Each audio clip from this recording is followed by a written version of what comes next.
225. I didn't even have any coffee yet. I'm going to get some in a minute. Barely. Yes, I know. Hey, Brendan, what a day yesterday. We lost a couple of engines, but we made it. We landed. No, Rob, we didn't lose any engines. The internet. That's what I'm saying. It's completely out. Yeah. Gone. Down. It's not just us. It's everybody out there. Yeah. It was everywhere you went. Computers were just like not working. Websites, the internet. Down. Computers worked, phones worked, tablets worked. Internet didn't work. Yeah. And that part was tough on it. But look, we got a great show today.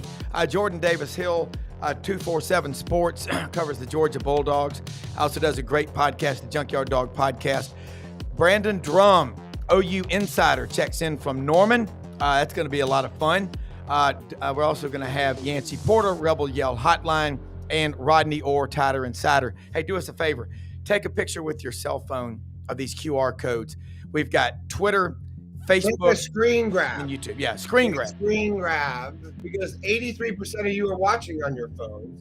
Just take a screen grab and then use your QR reader. It takes you right there. Do your thing. That's fine. If you are watching on a desktop, good for you. Take a picture on your phone.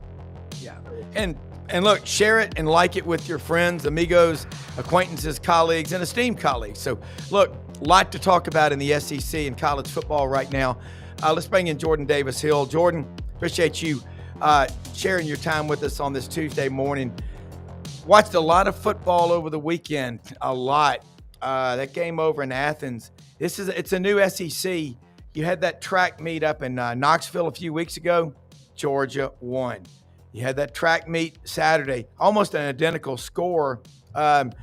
What is different about Georgia, and why do they just keep on winning? Well, they play a full 60 like nobody else is what I think. Yeah, we talked to Jordan Hall, one of the defensive tackles, after the game on Saturday, and he said, we're a fourth quarter team. And I think it's hard to argue with that, with how they've been playing. And Kirby described it as we're hard to kill. And to me, that sounds like a Clint Eastwood or a Schwarzenegger movie or something. It does. But no, this is just a team that just doesn't give in. And, as bad as the defense played at times on Saturday, I mean, Ole Miss's first 5 drives all in with touchdowns. Yeah. Shut them out in the fourth quarter, and I went back and looked. They've played 5 SEC games at this point. They've given up 17 total points in the fourth quarter of games. I mean, they, as bad as the first halves and even into the third quarter can be, it was bad against Ole Miss. It was bad against Tennessee. By the time they got to halftime, it was good against Alabama. They played a good second half of defense against Alabama, but the guys just shake it off, and I thought it was interesting. If you ever listen to Gunnar Stockton, he doesn't usually say a whole lot, but I thought it was interesting with the defense. He said, I saw their body language on the sideline. Nobody was down. Nobody was, upset, freaking out. They felt confident. Kirby said they kept coming off the field saying, we're going to stop them next time. I know that Georgia fans think it took them a little too long to get that stop, but, man, perfect timing. They stop Ole Miss on those final 3 drives, and this team just keeps finding a way. There's really no other way to put it. Well, and Gunnar Stockton doesn't fit the profile. He's not 6'5", 225 pounds. He just wins. He finds excuses to win. And you're right. He's a man of few words, but I think everybody in that locker room will run through a wall to make him happy. He is an elevator, is what Dave Bartu calls him. He makes everybody in the room elevate their level of play. Yeah, and I thought it was really interesting. There were rumors last week, is Gunnar hurt? We had people on our board. Everybody I talked to was like, he's going to be good to go. And then Kirby told us after the game that he wasn't really able to practice Monday or Tuesday. He was dealing with an oblique injury after that Auburn game, had taken some shots, gotten a little beat up. And, he just kind of willed it. And it was interesting to me. To me, this says a ton about Gunnar, that they told him as they were preparing for Ole Miss, all right, we're probably going to run you a lot less than we have. We want to keep you healthy. And he was basically like, no. He's like, I got to run it. I need my teammates to see me run it. And, I mean, he understands his role. He understands he's a quarterback. He understands everybody is looking at number 14. What does number 14 do? And to not only play, that was an accomplishment, not being 100%. He had 5 touchdowns. He had 4 passing and then a rushing touchdown. He was co-offensive player of the week in the SEC, along with Diego Pavia. I mean, an outstanding performance. And I talked about this with some folks on Monday. a lot of Georgia fans I know took pleasure in what happened to Miami Friday night. Carson Beck had a bad game. I've maintained going back to the summer that this could be best situation for everybody. That Carson gets a chance to go to Miami. Gunner gets his opportunity to play. Carson Beck will bounce back from that loss against Louisville. It's not going to be, but he's going to have a really good season. Miami's probably going to still make the playoff. And Georgia's got Gunner Stockton, and man, he to me is looking more and more comfortable in this role. And defenses that are about to face Georgia, they better watch out because Gunner's feeling good. He's going to have a bye week before the game against Florida, and I know that a week without taking as many hits and having that black non-contact jersey at practice, that's going to do him a world of wonder. Well, you look at Gunner, and I say it always. I picked Georgia and Bama to play in Atlanta for the championship, and I picked Georgia to win. We know Alabama, and I picked Alabama to win that first game. But Gunner's getting better. And how many interceptions does he have on the season? He's got one. Threw one against Kentucky, and that's it. That's it. This guy, it's funny. Garrett Nussmeier, Arch Manning, DJ Lagway, Lenora Sellers, they got all the preseason hype. And there are still Georgia people who have voodoo dolls of Mike Bobo. I feel for this. I've met him a couple of times when he was at Auburn. He played with Stinchcomb. And Kurt, they all played at Georgia together.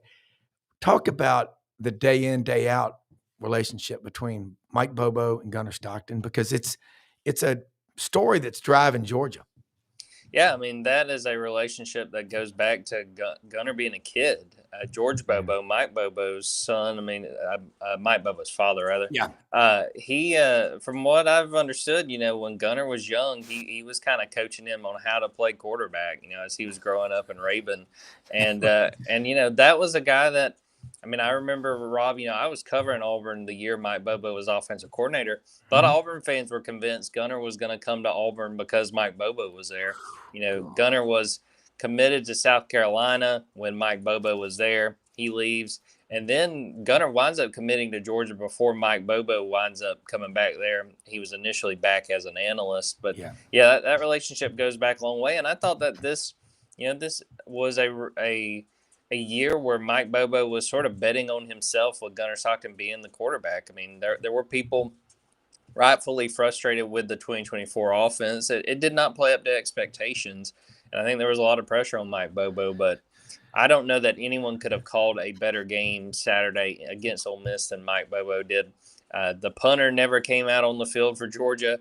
Brett Thorson had some fun with Gunner Stockton on social media after the game. He unfollowed him. He posted that he had unfollowed Gunner Stockton because he didn't get a chance to punt. But no, he called a fantastic game. I think he's called good games all year. Some tough moments here and there, and but I think Mike has done a fantastic job. And again, that's the offensive line. Saturday was the first time this season they have had a repeat of the same starting 5 offensive linemen. They had continued to have to move guys because of injury. First time they got to do that all year. Offensive line played great. They took care of the football. Again, finished drives. And 17 points in the fourth quarter. It's hard to ask for more than that. It is. I'm going to make a comparison. Go back 2017, 2018 when Tua Tagovailoa came to Alabama. They had Jalen Hurts. But there was a monumental shift in how Alabama played. They were averaging at that time about 31 points a game on offense, and it went up to 45. So if you look at games in 2019, for example, that if you beat Alabama, you had to score more than 45. LSU scored 46 on them in Tuscaloosa, Bo Nix's freshman year. By the way, what a game he had for the Broncos Sunday. That's John Elway ever do that? That's another story. It's another podcast, but Brendan and Buddy could tell us because they lived through all that. But I think about now, Georgia, you want to beat Georgia, you better be able to score more than 45. You see where we're going with, you've got a quarterback, Gunner Stockton. He wasn't he was a 5-star, wasn't he? I think he might have been a 4. I'd have to go back. High 4, okay. But look at the similarities in how Georgia's evolving. The defense is not shutting you down, but they're good enough in all but that one game. I think the only thing that's going to stop them is just them. Look at the rest of that schedule. Let's talk about that. Yeah, I mean, it's fascinating to see what lies ahead, and it felt kind of weird, in the preview of Ole Miss. I had folks ask me, what would a win mean for Georgia, and obviously that would be big. It was a top 5 opponent, but if you lose, it's a pretty daunting schedule going forward. Now the next one's Florida. Who knows what they're going to look like now that they fired Billy Napier? But I do think that they're going to be fired up, and I do think that, man, I've seen some weird things happen in Jacksonville. So you cannot consider that. Don't go ahead and write in Sharpie that Georgia's going to win that game, because it's going to be a fight. Going to Mississippi State. Yeah. Tennessee learned the hard way that you can't just go into Starkville and think you're going to win. Home game with Texas, maybe they figured some stuff out. I don't know. They struggled against Kentucky, but I think that Texas defense is really good. And then, I mean, I can't tell you, Rob, the last time I have looked forward to clean, old-fashioned hate like this year. Yes. I mean, there's a chance Georgia Tech's undefeated going into that game, and even if they've taken a loss or two, they're still going to be very much in that playoff mix. And I can guarantee you, Rob, there has been probably a countdown clock, or at least Brent Key bringing it up. They remember how last year's game ended. They played well enough to win that game. If Dan Jackson does not force a fumble on 3rd down, Georgia Tech pulls off the upset, beats Georgia in Athens. They've been thinking about it for a while. And, man, if there are playoff implications on both sides of that game going into it, all bets are off. It is going to be a wild one. Yeah, and there will be. It'll be nuts down in the flats. The Varsity Inn will just sell a record number of greasy chili cheese dogs and hamburgers. It'll be a great day. I think it's great for college football in Atlanta, in the South. Georgia Tech is one of those iconic brands that is good, like Georgia is. But looking now, at this season, we got a couple of minutes before you got to go. But based on what you've seen, how many teams, just give me a guess, a swag, a scientific wild ass guess, that you think the SEC will put in the CFP? Man, that's hard to say. I feel good right now about Alabama, Georgia. I still think Ole Miss is in a good spot. Yeah. So probably 3 or 4. They got 3 in last year. Yeah. I think it's going to be right around that number. And I mean, I think that, to me, following all of college football, I just think this has been a very fun year. I don't know that anyone's really running away with it. I mean, Ohio State, I think, is in the safest spot right now. I think that they're in great shape there. But, yeah, I'm saying it's probably around 3 or 4. And again, this is going to be these next few weeks. I feel like about this time last year, Rob, we were probably talking about 4 or 5. Yeah. And then you remember Oklahoma beats Alabama. Florida beats Ole Miss. There will be some teams that get knocked out of that conversation. I totally forgot about Texas A&M. They deserve a lot of credit, because I think they're the last one that's undefeated. They're the last one. So, yeah, put Texas A&M. That's probably the 4 that I would watch right now. It being Texas A&M, Alabama, Georgia, Ole Miss. But, Tennessee's still hanging around. They've got to bounce back from that loss to Alabama. Yeah. It's going to be a fantastic close, the next month of games. We've truly been blessed with a fun season, and there's going to be some more upsets. It's not going to be chalk all the way down, and it's going to be fun to watch. Yeah, and there are so many storylines out there. Before you go, let people know how they can follow you, about your podcast, and a story that you're covering at Georgia that maybe the rest of us don't know about but need to be following. Definitely. Dogs247.com on Twitter, at Jordan Davis Hill on Twitter, at Dogs247. Junkyard Dogcast is the podcast. We will go live at 4 p.m. Eastern today, a little bit later than we usually do, because we're going to have a chance to talk to Kirby Smart and some players today. Yeah. And, I think the next story I'll have probably today, we'll talk to Kirby about Billy Napier being out, what that kind of means for preparation. And then story I'll probably have on Tuesday, Nate Frazier. Had a tough game against Alabama, has a fumble that looms large in a 3-point loss, and he has been lights out since then. And I asked Kirby about him after the game on Saturday, hoping to have some more on that. But Nate deserves a lot of credit, man. He got a lot of criticism. He's had fumbling issues, but he was fantastic against Ole Miss. He was big, and Georgia found a way to win that one. Yeah, I mean, the ratings are off the charts. I mean, I wonder how many games we have of 10 million plus viewers. That's telling you people. Maybe people are tuning in like to watch the 6 o'clock news after a 10-car pileup, but they're watching football. It's it's drawing the people in by the millions. But Jordan Davis Hill, thank you so much. We'll see you next week. Sounds great. Thanks, Rob. All right. Brandon Drumm, OU Insider, should be joining us here momentarily. I know he was on his way back from Chicago last night, but looking at this conference, top to bottom, last year, SEC with 3, and then, of course, you had Ole Miss, South Carolina on the outside, that and Alabama. But I mean, you got to take care of business. Alabama's late loss to Oklahoma just sealed it for them. And I'm sitting here thinking about all the matchups, Brendan, that we've got left this season in the SEC. There's really no place to hide. Ole Miss has got to go play at Oklahoma. That will be one of the tougher games. I'm telling you. I don't know, and we're going to talk with Brandon about Oklahoma, but you have to think about John Mateer's hand. You know, what's that like? But Ole Miss, this defensive front that Oklahoma has is as strong as there is in the SEC and college football. But, you know, they didn't get it done against Texas, and you've got to have a healthy John Mateer. So I'm of the opinion that it's a 12-chapter book. We have 14 actual weeks because everybody gets 2 buys.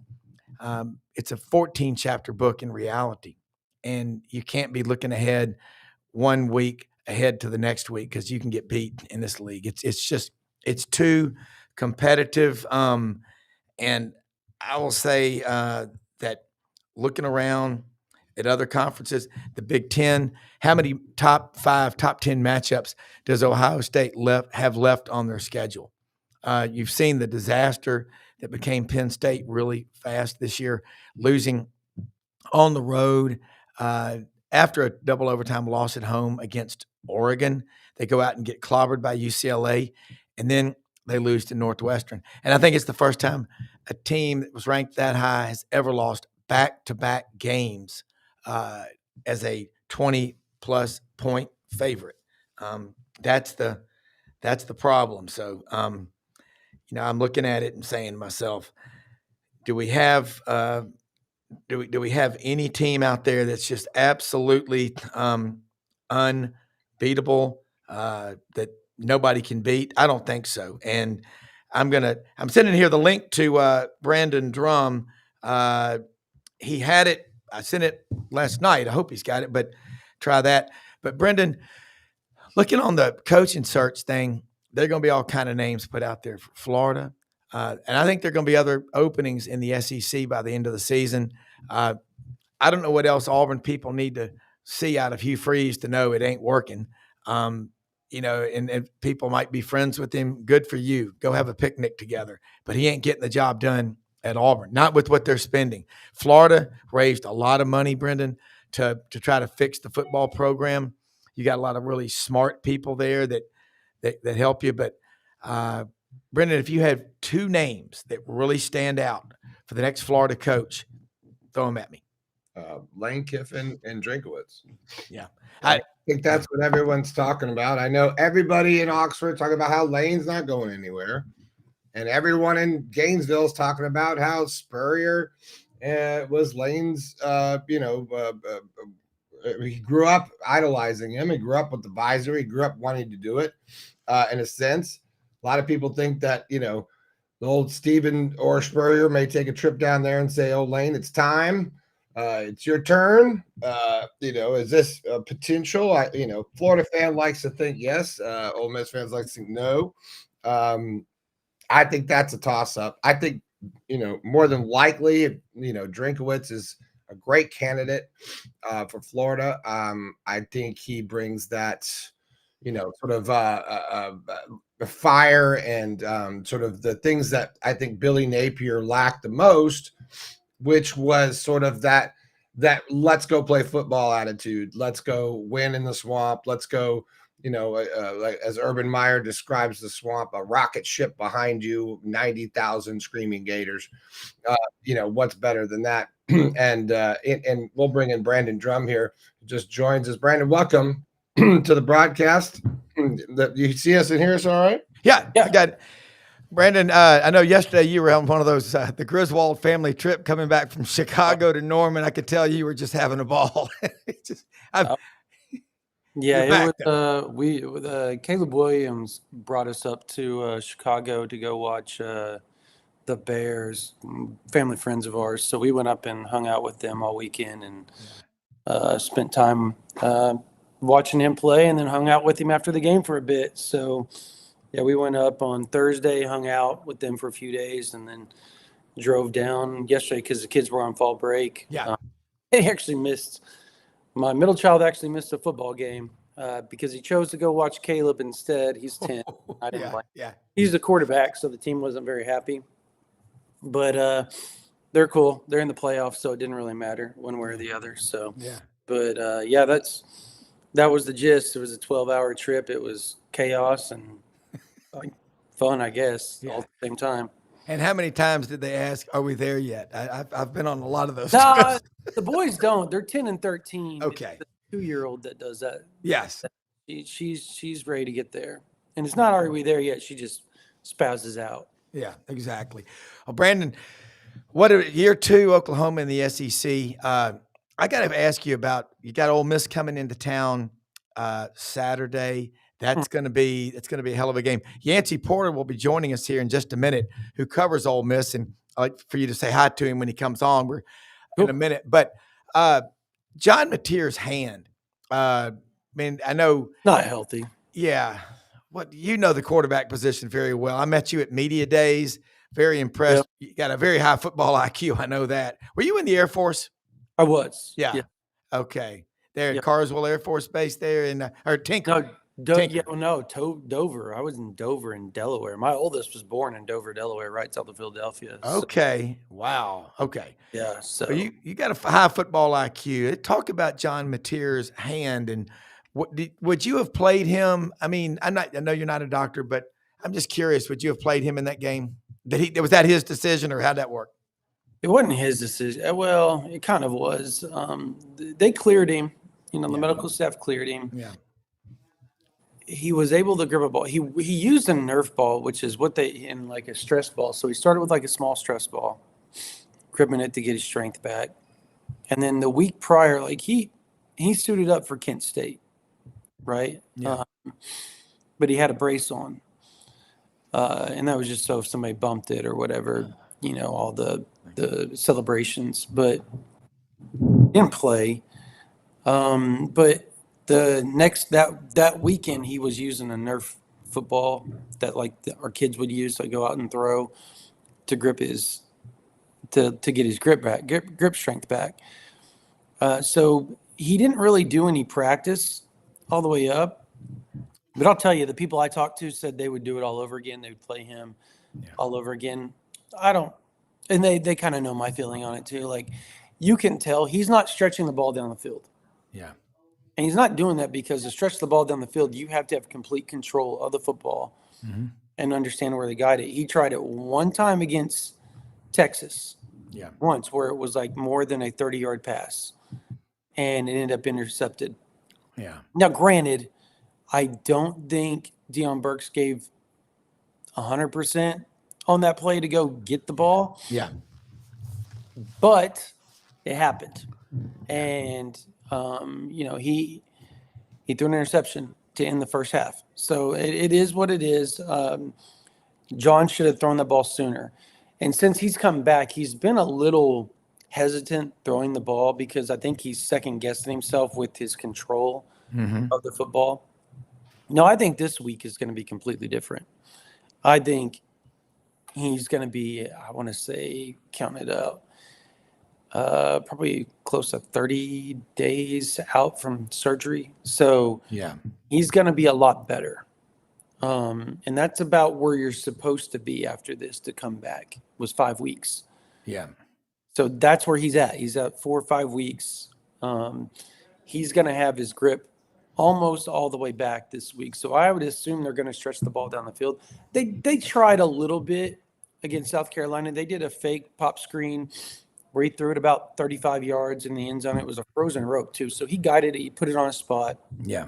But outside of that, he game managed because OU was running the ball so well. So they didn't have to, and they looked into that because the OU's defense is so dominant. So they looked into that against South Carolina, not having to force the ball down the field and even test where he was at this past Saturday. So, but it's a lot better. It's 20 times better than it was against Texas, and I suspect it'll be way better this weekend. He practiced again full when they talked to him, yesterday.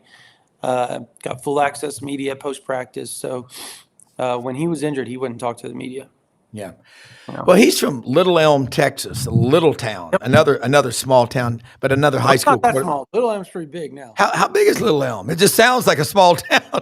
It's probably about it is about 40,000 people. That ain't little. Hey, I live in Parkin, Arkansas, 1,000 people, right outside of Memphis.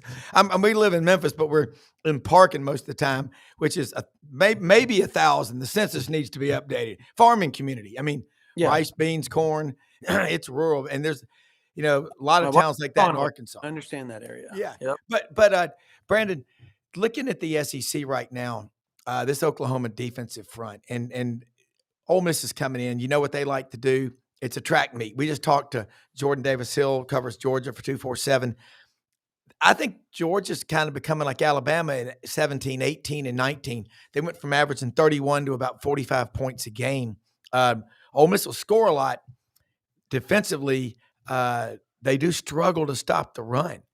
So you're Oklahoma. What do you want to do against this team? You want to run the ball. And look, Oklahoma struggled to run the ball this year. Yeah. Outside of this past weekend. Now, I'm going to let me go back a little bit. They've ran the ball well at times. They've just never put 2 games in a row of good running. Last weekend against South Carolina, they dominated South Carolina with the running game. I mean, Torrey Blaylock just won SEC Freshman of the Year, or Freshman of the Week, excuse me, Offensive Freshman of the Week, and he's OU's running back. He had 101 yards on like 15 carries. Then you had, obviously, Xavier Robinson, the other running back, who had, I think he had like 6-7 carries for 60 yards or something to that extent. Mm-hmm. He had a big 25-yard run to start. Like his first carry was for 25 yards, and then he just went 5-6, yards a carry after that. He has been – the running game overall has been up and down. John Mateer hasn't ran the ball a whole lot since he hurt his thumb. I suspect this weekend you'll see a lot more John Mateer run game. Now, they ran him against Texas, but they did it in spots. Yeah. And he wasn't as physical because he wasn't able to use his right hand to kind of dictate or stiff arm or anything like that. Yeah. And you saw that again this past weekend where he was hesitant to do it. He did it once or twice where he was just like, look, but his thumb is still taped up. So, yeah, they're going to have to run the ball. The offensive lines have been banged up. And so when that happens, you don't get cohesiveness that you need. No. And that's been the biggest struggle for Oklahoma so far, is that they have not been able to get their cohesive unit. And finally, I think the last 3 weeks, they've had the same starting lineup for the first time all season. They're going to have the same starting lineup again this week. They're starting to get healthy. You'll get Jacob Sexton back at some point over the next few weeks, which is really big for OU because he's kind of the smartest guy in the room and one of your best offensive linemen overall, period. Yeah. But they're young. They have all these freshmen playing. You got Eddie Pierre-Louis. You got Fasusi starting at left tackle. You got Ryan Foje backing up at right guard.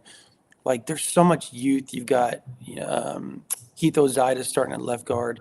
Like, there's so much youth there. But they're getting better every week. And that experience is just paying off each and every week. And you can see it. The holes got bigger. And South Carolina doesn't have a defensive line to scoff at either. Like, they've got some studs. Yeah. And they dominated them. So that was good to see. Give them some confidence moving into this game. Yeah. All right, looking at, what coach in the SEC is not on the hot seat? That's just, you're just used to it. I mean, if you lose a game, you're on the hot seat. Remember Kalen DeBoer, Florida State. I mean, that woman was, if I win the lottery, how much is his buyout? $69 million. I'm going to pay it off. Let's go find that woman now.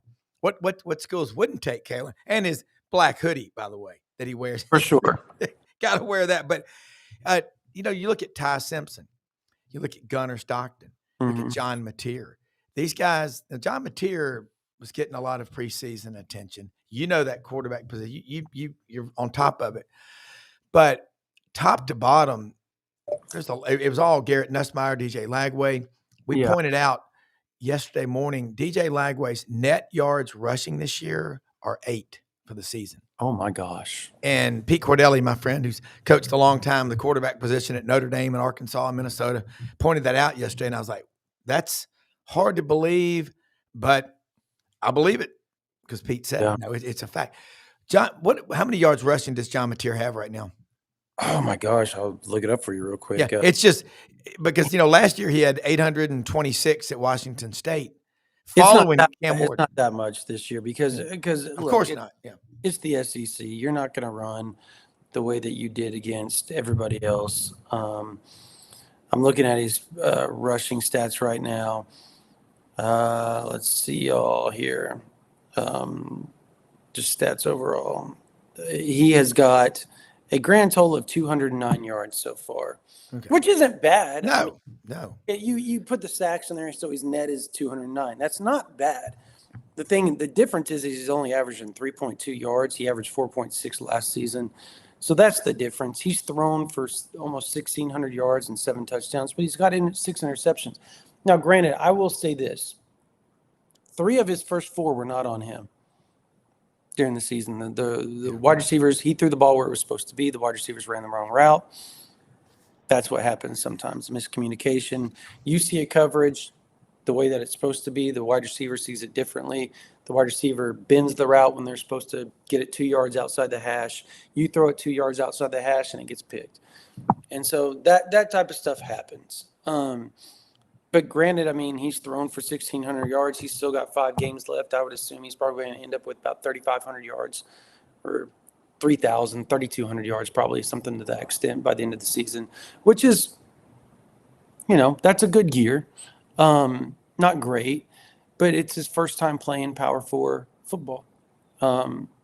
He's not dominating like he did in the Pac-12, which is not shocking. Yeah, not at all. But he's still, he has arguably the best defense in college football around him right now, and that makes you 6-1. Yeah, you control the game a little bit, and they've got some big wins. Auburn, Michigan. I know Auburn doesn't sound great, but Auburn always plays really close with everything. So, okay. Well, let's do this. Let's bring in Yancy Porter, Rebel Yell Hotline, and kind of talk about this matchup. Yancy, we've got Brandon Drumm. I know I was driving from Memphis to Nashville yesterday, and he was on the way back from Chicago, as he mentioned.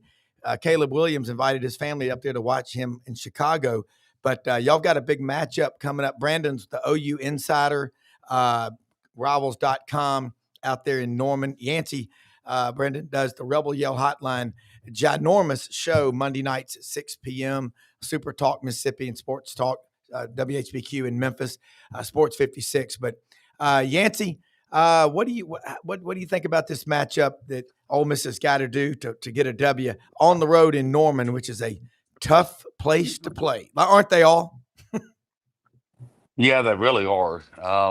It's a different matchup. Last week, I thought it was a really bad matchup for Georgia with Ole Miss's offense because Georgia does not get pressure on the quarterback. They don't create negative plays. And it was. I mean, Ole Miss went 75 yards or longer the very first 3 quarters on every possession. And then this week, you're playing an Oklahoma team that's the opposite, right? They lead the country kind of like Ole Miss did last year in sacks and negative plays, and very similar defense to Ole Miss's last year. So we'll see. On the other side, Georgia's offense, is much better than Oklahoma's offense, right? Let's be honest. Just like Oklahoma's defense is much better than Georgia's offense. So last year they faced a very elite offense that's really playing at a high level.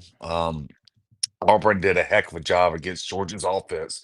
By the way, that should let you know how high Auburn's defense is playing right now. Of course, it's a rival game, and it was at Auburn, and there's some other factors in there as well. But Georgia's offense is playing at a very high level. Yeah.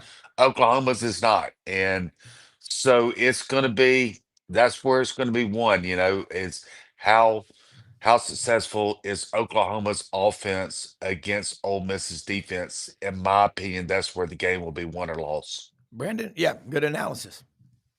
Yeah, I think that's kind of the football. Like I said last night with Yancy, football simple. You don't turn the ball over. I think the offense, Ole Miss's offense versus Oklahoma's defense. That's kind of the story, the game within the game. Can their offensive line keep Chambliss, upright? Is he going to have balls batted down because, the defensive linemen are in his face, that type of deal? His height is coming to show at times, but I don't think it's an issue because at other times he can use his legs. He can get out of the pocket. They can move the pocket. They can do a lot of things to, kind of balance that problem out. And Lane being the offensive guru that he is, I think they're going to do those type of things. I also think they're going to try to control the game. I could see them huddling up quite a bit to, quote, keep Oklahoma from looking at signals and all that type of stuff, because that's what people accuse OU of all the time.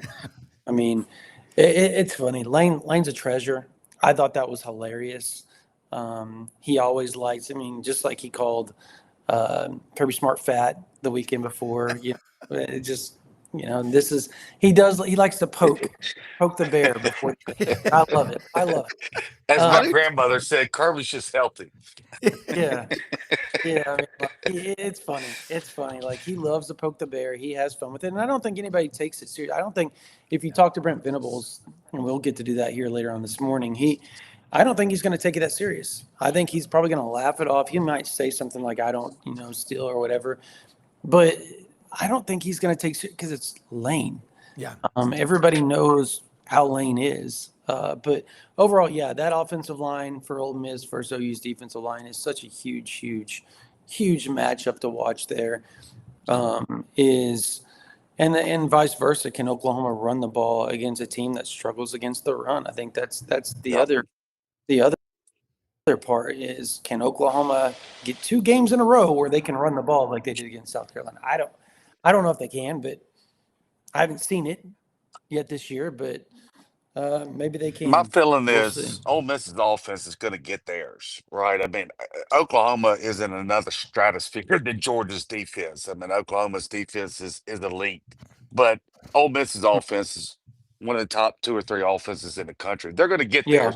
Georgia's going to get some stops. It ain't going to be like the Georgia Ole Miss game where neither team makes one stop into the fourth quarter.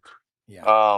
I don't see it like that. I think Oklahoma's going to get some stops, but Ole Miss is going to get their point. Anything underneath 24 points for Ole Miss would be really surprising for me.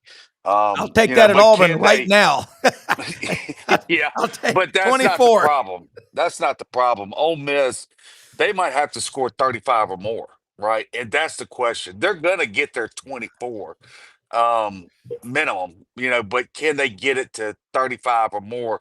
Because they might need it to beat Oklahoma, because their defense, we'll call it like it was. That reminded me of the Crime Dog days when Crime Dog was the defensive coordinator at Ole Miss. It was as bad as I've ever seen it. Yes, I remember those years. All right, Brandon, I know you've gone along with us and stuff.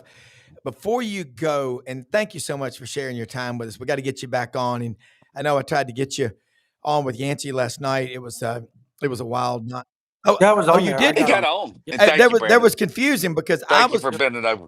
Yeah, I was driving, and my wife Audrey was trying. I said, "Can you handle that?" And driving to Nashville, and it said you could. So sometimes those audio text, by the way, the Siri audio text, the grammar makes people think that you never went to school a day in your life, because that's where I lost things. But thank you, Brandon, so much. That is a great show. Tell people how they can follow you and keep up with you and what you're talking about, and kind of leave us with a storyline at Oklahoma that you're covering that the rest of us out there better be paying attention to. And I'm a big Brent Venables fan. I think he's an elite defensive coordinator. He may one day be up there with my man from Epps, Alabama, Bill Brother Oliver, who I think is the greatest of all time. Yeah, right now we're covering – there's a lot of recruiting going on. Oklahoma has the number 1 recruiting class in 2027 right now. Ole Miss is up there as well, one of the top 4 or 5. But right now we're covering essentially the Oklahoma high school ranks in 2027 is probably the greatest class we've ever seen. They've offered 12 players from that class, the 2027 OK Preps class. And if you go to the On3 rankings, they're seriously, like literally they are, I would probably say, have 6 in the top 300 in that class and probably 8 in the top 400, 450-ish, maybe 9. It's something crazy. It's an insane class, and that's probably why OU will end up with the number 1 class in the country, at least top 2 or 3 at worst. But yeah, that's what we're covering. A lot of things going on there with NIL right now. And then obviously on the field, just Mateer's hand. I think that's the story. It's his hand. Is his thumb. Is it 100% one way or the other? And we're not going to know that till He might not have to use his hand much. He can't just use his legs against this Ole Miss defense. Brandon, I'm going to throw it out there. I got a name for a brand new bar I think might be famous one day in Norman. Mateer's Hand Bar and Grill. There you go. Right. There you go. Yeah. Well, appreciate you all. Thank y'all you Enjoyed so having much, you on the show too, Brandon. You take care. Yeah, you're a trooper after 12 hours on the road with the kids, man. Thank you so much. We'll see you soon, okay? Yeah. All right, buddy. Bye-bye. Y'all take care. Rodney Orr, TiderInsider, joins us right now. Folks, newsflash. It's only $48 a year, no matter where you live in the world. You could live in Borneo, Sumatra, Jakarta, Indonesia. You can get TiderInsider there, I think, Rodney. You'll put them on the emails, online, the newsletter, everything. Rodney Orr, one of the best correspondents that covers Alabama and college football in America. Again, Yancy Porter, Rebel Yell Hotline, and executive producer Brendan Martin, who's driving the ship right now. Rodney, Alabama, man. The cigar smoke still in the air there in Tuscaloosa. My intern Oakley was there with his dad to watch that game. Takeaways from that, and were you excited when Joey Aguilar threw that little out route at the 2-yard line and watched that 98-yard pick six? That got that crowd kind of excited, didn't it? Yeah, I got them worked up. I think it's probably, I would say, the second loudest eruption I've ever heard in Bryant-Denny Stadium. The loudest I ever recall was 2009. Tennessee was lining up to kick the winning field goal there. And I'll never forget Gary Harris, who, of course, you have on the show, I think, later this week. Yeah. He's standing there and he says, "Well, boys, we're getting ready to go down." And about that time, you hear a thud. Cody blocked it again. Yes. And that was the loudest eruption I've ever heard at Bryant-Denny Stadium. I thought the thing was going to collapse. I mean, it was crazy. Well, I remember that game. So it was but no, Saturday night was again, it wasn't a perfect performance by any means. Tennessee had chances. Alabama just did a really good job of making critical plays on both sides of the ball when they had to. Tennessee didn't make those. Alabama was a perfect 4-4 in the red zone. Tennessee was 2 of 5. We said in our preview, inside the 5 preview, some of the keys. One of the keys was which team scored touchdowns, finished drives with touchdowns. And Alabama did that. They had touchdown drive in 99, 91, I think 69 and 75. So they had 4 drives that they finished. Tennessee didn't finish those drives. Bama made some critical plays defensively. And they limited Tennessee's explosive plays. Yeah. So I thought all of those were real big keys in Alabama's win. Yeah. And also just looking at the numbers on these college football games this year, Rodney and Yancy and Brendan knows this TV business better than me. I know that, and all of us. The numbers are strong. The games are exciting, but it's been this way for a while. So before I go back to Yancy, Rodney, let me ask you a question. I compared what's happening at Georgia in a way, except when they played Alabama, of course. But they've gone, remember Alabama 17, 18, those seasons, they went from averaging about 31 points a game to 45. Georgia's doing that. So those great defenses, they're good enough to win most every game, but you're not shutting people down like lockdown defenses. You look at Kalen DeBoer, the job he's doing, and I got to give you credit. Ty Simpson, Yancy, we've watched him, Rodney, we've watched him trend up. The coach's son, fourth-year junior from Martin, Tennessee. Was it 1 or 2 interceptions on the year, Rodney? One, I think. He's got a couple of fumbles. Okay. Gunner's got 1 too at Georgia. And you look at all the quarterbacks that got the hype preseason. Is it better to just be kind of in the background, in the weeds, than being on the hype train? Well, again, I think it just all depends. I mean, I think, with Ty, it was just a matter of he had 0 experience. He came in this season with 50 passes in his career, just hadn't had the opportunity. But I think that was good for him. Ty wasn't ready, to play earlier in his career. His time on the bench, he gained a lot of maturity. He handled it the right way. Was it a struggle? Yes. Did he probably have second doubts or second thoughts many times? Probably so. Who wouldn't? Yeah. But he battled through it. He stayed the course, and then all of a sudden he got hooked up with Ryan Grubb. Yeah, and I think Ryan Grubb has really kind of turned him around, kind of brought out all of his best qualities. Because there's never been any doubt that Ty Simpson had all the tools. Yeah, I mean, he's got all the tools. The question is, it comes down to how do you use those tools, and it's between the ears. Yeah. And I think that's where Ryan Grubb has really kind of developed Ty Simpson to this point. Yeah, Ryan, I would like to know. I would really like to know how much of a factor Ryan has been in his development this year. It's amazing, just getting him back there with DeBoer, excuse me, the difference in that offense. Obviously, missed him a lot when.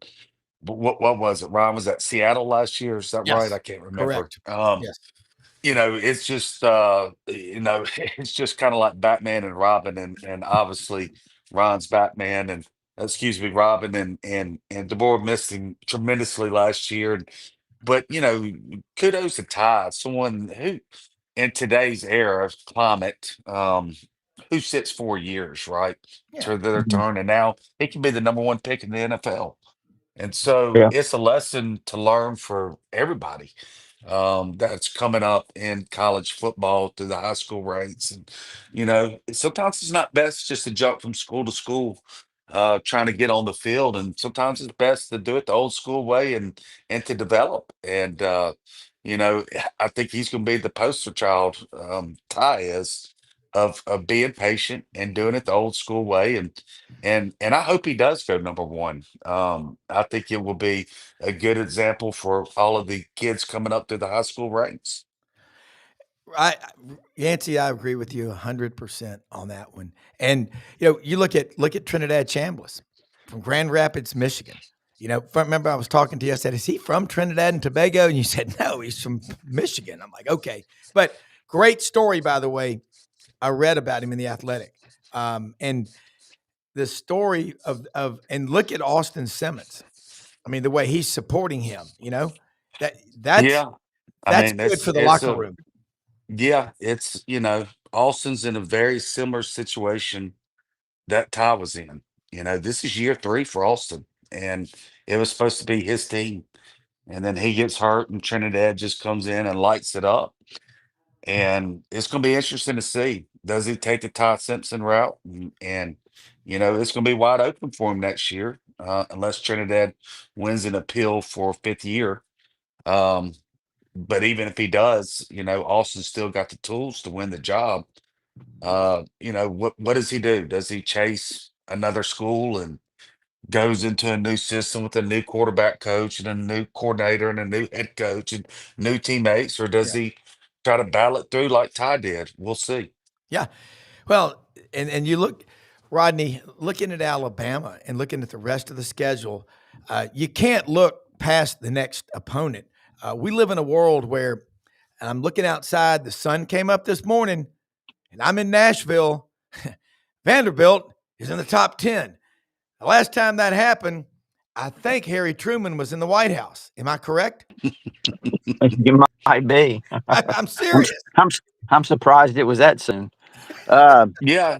uh, I mean, and Really. you look at Vandy, it's not just all on their quarterback. Yeah. He's getting all the headlines. Look, you talking about key plays, right? For Alabama, Vandy scores there to go up 14 points, which Bama forced a turnover there to flip the game, and Vandy could be undefeated. I mean, they played toe to toe with Alabama. That score was not indicative of the game whatsoever. I mean, Vandy is legit, Yeah. and there are no dominant teams. I mean, I think Alabama and Georgia and Ohio State are playing the best ball in the country right now. But you look at Georgia's defense is bad. Let's just call it what it is. So Yeah. do you really trust them to be a top two or three team with that kind of defense? But their offense is playing so well right now. Yeah. And who would ever guess, thunk that in a Kirby Smart era or team that their defense would be just playing out bad and their offense playing so elite. So kudos to Kirby to be able to win in different ways. And kudos to Georgia for being so gritty and tough. I know everybody gets so sick and hearing of it, but Ole Miss's first three quarters, they go 75 plays or more every single possession. In the fourth quarter, they go 3 and out 3 straight times. They Yeah. start running some middle blitzes, looping the ends, looping the linebackers, did some different stuff, not to create sacks, but put some pressure on Chambliss. And look, we'll call it like it is. Chambliss missed some throws, some big throws there in the fourth quarter. Yeah. There was a drop ball by the wide receiver, but Georgia started creating some pressure, which they didn't even sniff to in the first three quarters. So, Georgia's one of those teams, unless it's Alabama, which they Yeah. just can't seem to beat, Yeah. that they're hard to put away. They are. They're like Freddy Krueger. Speaking of that, it's close to Halloween. Rodney, we got a few minutes before we got to wrap it up. Tell us right now some stories you're covering that need to be paid attention to, like Yancy does with Ole Miss at Alabama, because a lot of football left to play. But, man, I think that woman that wanted to spend $69 million to get rid of Kalen DeBoer, if she won the lottery, should give that money to Alabama NIL. Rodney, what do you think? Yeah, that'd probably be a pretty good idea. No, I think right now it's like we said. I did a little column, little piece. No time to celebrate. Put the cigars down. It's time to focus on the next one. And the reason is Alabama's been in this position with DeBoer before. I mean, we've seen it. He'll admit that. You go into Vandy last year, coming off a big win over Georgia, and you lay an egg. And we saw what happened after the LSU game last year. Laid a huge egg against Oklahoma. So you've been in this position before. After streak here, an epic run, Alabama's won 4 straight against SEC ranked teams. I don't know that that's happened before in terms of with an open date, not having an open date. Perhaps it has. Gary Harris tells me Auburn might have won 5 in a row at one point under Dye without an open date, but I'm not sure about that. But anyway, regardless, it's an epic run that they're on right now in a gauntlet. It's a real gauntlet. Yeah. So what do you do now that you're facing a team that's lost 4 of its last 5? They're downtrodden. There's a lot of negativity around their program. How do you respond to that? Do you just kind of take it easy and cruise this week? Because if you do, then you go over there and there's a good chance you might lay another egg. Correct. Hopefully not. I don't think they will, in terms of take it easy and cruise and all of that and kind of get caught up in all the hoopla. They need to win this game and get to the bye. And then all of a sudden you start preparing for LSU, Oklahoma, and Auburn down the stretch. Yeah, and looking at that back end of that schedule, you're right. There's nowhere to hide, nowhere to run. Remember that great song by Martha and the Vandellas? Wish we could play that kind of music, but YouTube world and podcasting, they don't allow it. We would be censored and sent to a gulag in Siberia. But guys, for both of y'all this season, y'all's coverage has been spot on. I mean, you're the patient ones, and people pay attention to what Yancy Porter, Rebel Yell Hotline, Rodney Orr, TiderInsider are saying. I think this season, from a TV rating standpoint, I'll give y'all each 30 seconds, is going to be one of the better ones in the last decade. Yes or no? Easily. It's parity now. NIL portal is there are no great teams, right? There's good teams, but there are no great elite teams. Yeah. And it's like the NFL, and that's why the NFL is the most popular sport there is, period. When anybody can win on any given Saturday, instead of having 3 or 4 dominant teams, it makes it more interesting. Yeah, we need to start having that Al Pacino any given Sunday locker room speech before the game. That's one of the best ever. Rodney, agree or disagree about the TV? No, I totally agree. I think he put it well. I mean, I think Yancy put it perfectly. It's again, everyone's got an opportunity. It's every Saturday. That's why you have to, like I said, you go to South Carolina this weekend, you better be ready to play. Yeah. It matters to them too. It just means more in the SEC. It just means more. Everybody thinks they have a chance now. Hey guys, great stuff as always. We'll do it again next week. Let me wrap up, say something about our sponsors. Look, you got to get a car, a truck, an SUV. Anxiety. It ain't the doing in life that's so bad. It's the dreading. Call Brad Bellamy, the general manager at Landers Ford, Poplar and Houston Levy, where Collierville and Germantown come together. Look, if you didn't buy your last vehicle from Landers, it's true. You paid too much. And get out there, the Broncos. They've got the Sasquatch off-road Broncos. They've got the Robin Egg Blue Broncos, the retro Broncos that the ladies love, and they look great. Service department open every day of the week except Sunday. The whole business is closed on Sunday because, as they say, the day means more than the dollar. You get out there, don't get stressed out. Buying a vehicle, you get $500 off for SEC Sidelines audience members, and they've got a huge inventory on the lot. Right down the street from our good friends at Hewlett & Dunn Boot and Clothing Company on the historic square in Collierville. If you love great-looking boots for men, women, and kids, they've got over 7,000 pairs, the best brands. And if you want boots to be refurbished, they've got bootiers in Mobile that they send them to and a couple other places. They will look maybe better than they were the day you bought them. They've got a huge selection of Barber, Filson. I've never seen more Duckheads in my life. And they've got everything Duckhead makes. They've got it, okay? Pendleton, Schaefer, and these Barber bags, the STS purses, the Pendleton shirts, the jackets. They've got everything open every day of the week except Sunday on the historic square in Collierville, Tennessee. And Rumble Boxing, Union and McLean, Midtown Memphis. How you fight is how you live. The classes open up at 5 in the morning every day of the week, 5:30, 45-minute sessions. Treat yourself. It's like land swimming. And the Lights Out Gummies, Pro Athletes Hemp Association, our good friend Dave Bartu. Lights Out Sleep Gummies, 25% off. Use code SIDELINES at checkoff. They got energy, they got chill, and they got lights out for night, okay? They also have topical pain lotions and gels that you can order. Go to that website. You won't believe all the products they have. But Mike Singletary, Harry Carson, those are the guys that use these gummies, and they said they haven't slept 7 or 8 hours since they were a 10-year-old kid. You can get that back. Try these out. Okay, most often we see Christ and the least among us. Find ways to help people. For executive producer Brendan Martin, Rob Brown from Nashville, we'll see you tomorrow on this channel. Thanks for watching.